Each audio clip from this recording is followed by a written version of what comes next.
Y qué bueno que un grupo de jóvenes talentosos como ustedes puedan incursionar en el tema de la radio, ¿verdad? Luis, que siempre está ahí con la cuestión de la tecnología, Raikel, que siempre vive innovando y todo. Yo conocí a Raikel hace muchos años. No voy a decir cuánto para que no le calculen la edad, no, pero si no se la calculamos usted. Eso no quiere, entonces... Hay un número mayor. Sí, siempre. Está Roberto y la joven también que está con nosotros. Ramfi también, que siempre está en la parte de los medios de comunicación y que cuando... Nuestro trabajo temprano aquí. Sí, no, ya el tipo está picando bien porque luego que trabaja sí, siempre la gente en todos los programas. Le está yendo muy bien a Ramfi. Gracias. Pero buenos días a todos y que Dios le bendiga en esta mañana. Amén. Bien, es el pastor Cesarín Acosta nuestro invitado en esta mañana, bueno, uno de nuestros invitados en esta mañana, específicamente para la sección Café Invitado. Y el tema que vamos a tratar, que es el tema que está más cercano, que tiene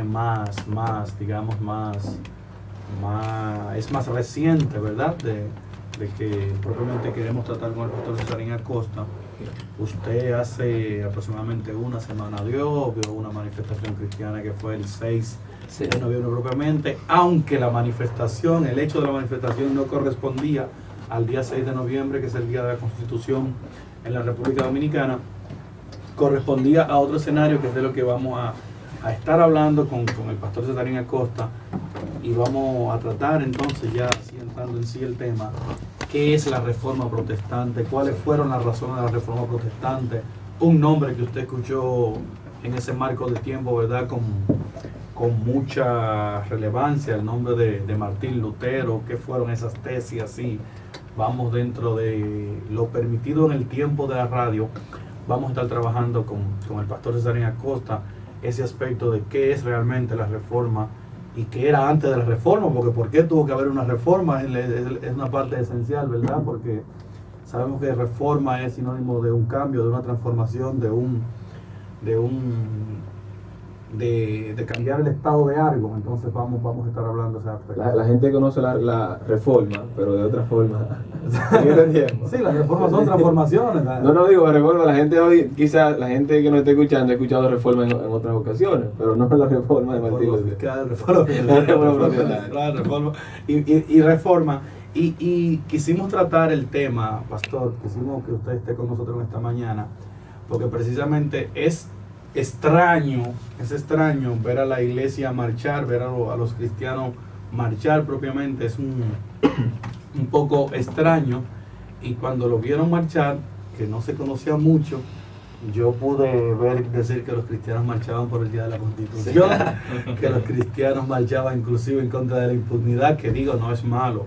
Todo ciudadano, Raikel Escalante, fuera del Estado de Café Cristiano, entiende que debe estar en contra de la impunidad, porque la impunidad y la corrupción nos mata, nos roba, pero eso es otro programa. Eso es otro programa. Entonces había como un sesgo, había un desconocimiento de por qué la iglesia estaba marchando y qué es esto de reforma. Bueno, primero, antes de hablar de reforma, como le decía fuera del aire, tenemos que hablar lo que antecedió a la reforma. Claro. ¿Cuáles fueron los hechos históricos que empujaron a que se tuviera que dar una reforma? Empezamos con la parte de los periodos de la iglesia. Nosotros tenemos en los periodos de la iglesia, la primera parte de la iglesia apostólica. Ustedes saben que la iglesia apostólica va desde la ascensión de Cristo hasta la muerte del apóstol Juan, desde el año 30 hasta el año 100. Y ahí entonces empieza también el periodo de la iglesia perseguida, que va desde la muerte del apóstol Juan hasta el edicto de Constantino, es decir, del año 100 hasta el año 313.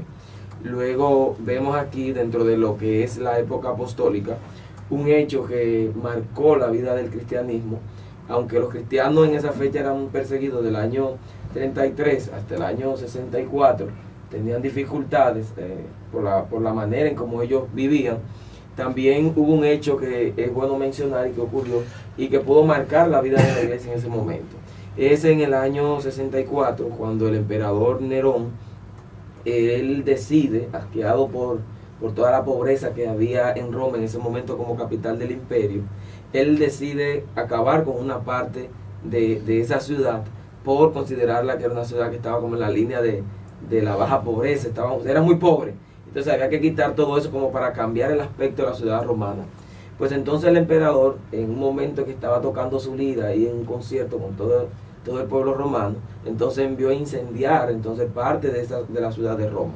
Pero resulta que las cosas se le fueron de control y mayor parte de la ciudad entonces fue incendiada mientras él tocaba su lira. Nerón entonces era como una especie de megalómano, un tipo de gente que le gustaba lo que era la adoración a sí mismo y la exaltación a él como persona. Pues la ciudad y la gente empezó a reclamarle a Nerón que querían que se haga justicia con respecto al tema del incendio de la ciudad. Pues Nerón, ingeniosamente, culpó a los cristianos, buscó su chivo expiatorio a los cristianos, y entonces los cristianos a partir de ese momento también eran perseguidos por parte del imperio. Una cosa es que a un grupo no le gustaran los cristianos o a una organización y mataran a un cristiano, pero a partir de ahí ya el imperio romano empieza como tal, como estado, a perseguir a los cristianos, y llevaron a los cristianos hasta a crucificarlos, y con ellos entonces se usaba para iluminar la ciudad en horarios de la noche, lo convertían en antorchas humanas.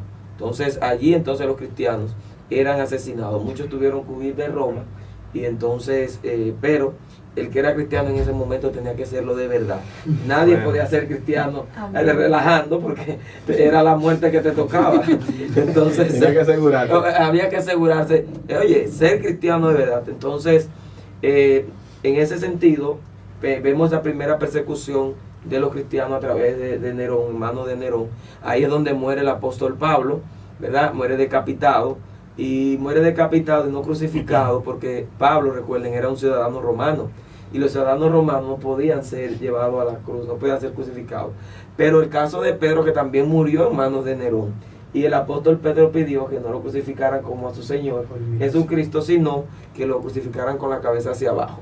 Entonces ahí también Pedro, Pablo mueren, y luego entonces ya ahí viene el proceso de Nerón, donde después Nerón decide quitarse la vida, y todo por la presión social y lo que se había manifestado en Roma. Es decir, la situación política y social del imperio también afectó la vida de la iglesia en esa primera parte, pero en el sentido de persecución. También la vida política y social del imperio va a seguir afectando a la iglesia en momentos para persecución, pero más adelante vamos a ver que hubo un momento también para hacer como una especie de cojín a la iglesia, de algo de acomodar. Luego entonces la segunda parte, que ya otra parte que podemos decir como persecución del Estado, fue el tema del emperador Domiciano, a través de que tomó al apóstol Juan, y Juan fue desterrado entonces a la isla de Patmos, donde allí escribió entonces el apóstol Juan lo que llamamos el libro de Apocalipsis, que todos nosotros lo conocemos. ¿Qué conllevó a que los cristianos sean perseguidos?